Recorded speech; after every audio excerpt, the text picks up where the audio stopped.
कैसे फौजदारी कहूँ के जेल हो जाई।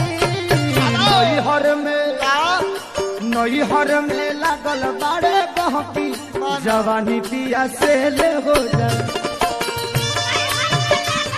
हमारा भोजपुरिया प्यार फिर से उमड़ के आता है सामने भाई। हम अपने दोस्त को कहते हैं यार ये पुजवा का बहुत ही याद आ रहा है, नंबर है का। अब दोस्त भी कहते हैं हमरे अब हमारा कुआं का हुआ भाई। अब आवे नहीं चैन रैन सारी सारी नैन याद तोहरे सत्ता बेला। तोहर चंदा जैसन रूप जस बदरी के धूप मोरा मन बहकावेला। अबीदा प्यारा अली नूर नूर अली दा है अल्लाह अल्लाह का बिच ज़ुहूर। अली मौला अली मौला अली मौला अली अली मौला दे के दे मौला ने हुजूर। अली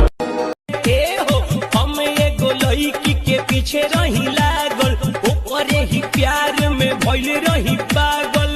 सोची कहे के तोसे प्यार हो गई।